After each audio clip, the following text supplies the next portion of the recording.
talk about the Blu-rays, right? The Blu, which I've been diligently plowing through, right? So there we go. Doink. So Mawdryn Undead, I reviewed the first two stories in the season, which is Arc of Infinity. Oh, not good. Not good. Not good at all. Oh, what a bad combination of factors that was, Arc of Infinity. And then it's Snake Dance, freaking awesome. Oh my god. And as we're going to talk about it when we get to the Terminus disc, when they have the interview with Janet Fielding, completely confirmed my take on Mawdryn Undead, on Snake Dance, that Lom, Martin Clunes, was seduced to serve the Mara by having the older Tegan, how can I say, deflower him in the Hall of Mirrors, right? That was the in-between things. Anyway, so now we're up to one of my favorite stories, Mawdryn Undead. And it doesn't fare as well as other stories in the season have. I think maybe familiarity. The terrible incidental music that was through Mawdryn Undead really sticks out now, right? When Turlough's stealing the car, like, it just sticks out like a sore bloody thumb, right? So in terms of story, though, it's a great little story. It's got introduces Turlough, brings in the okay, good and bad. Well, John Nathan Turner gives with one hand, he takes away with the other hand. It introduces introduces back into the Black Guardian and gives them the most ridiculous costume humanly possible, right? You don't really get a sense of what the Black Guardian's about other than kill him. You must kill him, Turlough. So Turlough's an interesting character who is at a public school boy who's from another planet, and there for some mysterious reasons we don't understand. Somehow in a near-death experience after stealing the Brigadier's car. Yes, the Brigadier's in it, which is the reason why everybody loves this story. It's a reintroduction of the Brigadier. Very clunkily. The story was very clearly written for Ian Chesterton, right? And it would have made so much more sense for Ian Chester. But, Nicholas Courtney's performance in it is fantastic. The problem with this story is there's a lot of slow. It's not running up and down corridors. It's slowly shuffling up and down corridors.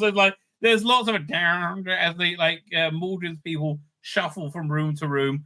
Good, interesting story. David Collins in it as the chief villain is fantastic. So the basic ideas are brilliant, right? Are absolutely brilliant. Who wrote Mawdryn Undead? Doctor Who Mawdryn Undead. But again, given that Arc of Infinity was such a freaking disaster, it seems more luck than judgment. Things come out well, right? So this was written by Peter Moffat, wasn't it? Peter Greenway, I should say, who was also a director, and directed by Peter Moffat. Also starring Peter Moffat, because that's Peter Davison's real name. So again, you have it's a very good Doctor Who-y plot, right? You have the TARDIS nearly crashes into this giant spaceship. So much better with the new special effects, okay? So much more watchable with it. This is probably one of the best new special effects, and it really works, right? It really genuinely works. So they arrive on this planet, and it's a little bit confusing because you also have a time traveling escape pod, which doesn't really make much sense, but okay. So essentially, it's quite a clever story where you have these nefarious scientists who are trying to give themselves regeneration ability that instead curse themselves to immortality. It's basically the story of the ancient mariner. They're voiced by the main character is Mawdryn. At the beginning, you have Tegan and Nyssa get separated from the Doctor. They're back in 1977 with a younger brigadier who just started working there at the school, and David Collins convinces him that he's a doctor, even with his bowl of spaghetti head. And in the current time zone, you also have the older brigadier with Turlo and the doctor. And so, yeah, there's a lot of slow padding around while the brigadiers don't meet each other until they do, right? And that's basically the focal point of it. It's more successful in a lot of ways than the story that followed it, Terminus. But not much, right? Not much. I mean, it's carried on by good direction and great performances, right? Again, David Collins, absolutely fantastic. So what do we have on here? Updated special effects. That, I think, is a must for this story, right? It makes the story so much more watchable in my mind. I mean, the spaceship for Mawdryn, it's just awful, right? And then the new one's actually...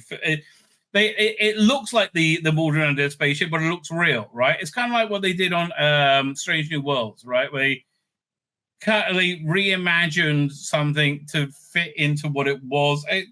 Kind of. So audio commentary. Peter Davis, Nicholas Courtney, Mark Strickson, and Eric Saber, recorded in 2007. Haven't listened to that, but I imagine that's quite entertaining. Isolated music score. Really?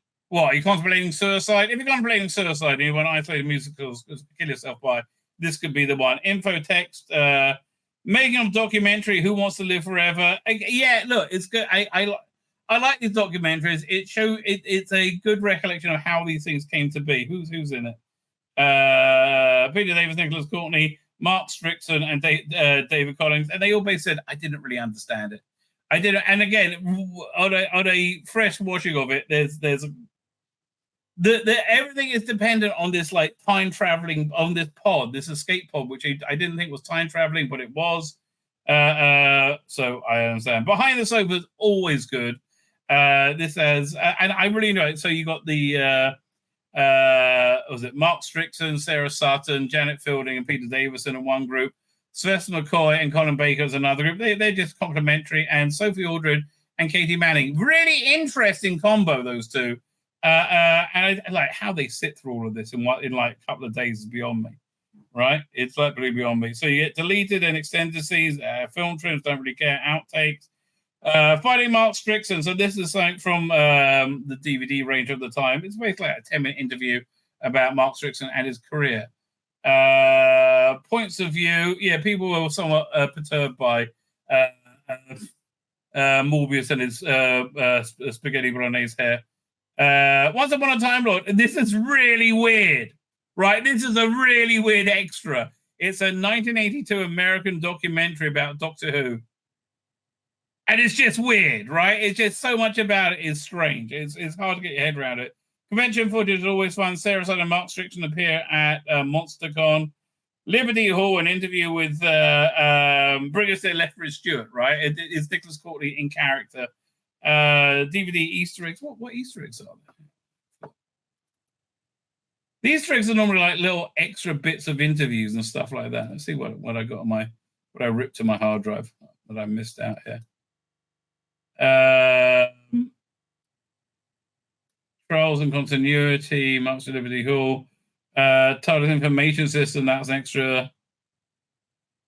Sarah Sutton and Mark Streetman at the Merseyside Doctor Who fan club, points of view, Once Upon a Time Lord, Trials and deleted scenes. I think Liberty Hall might have been an extra, a DVD, an Easter egg.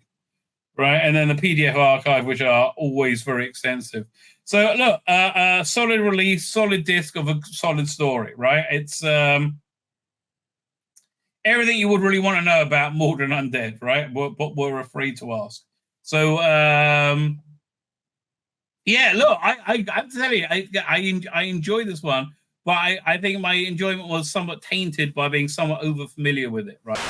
My name's Tzvi Lebetkin, the Rabbi from another planet. Please like, share, and subscribe, and ring that little bell. Ring the little bell so you're notified when new videos drop.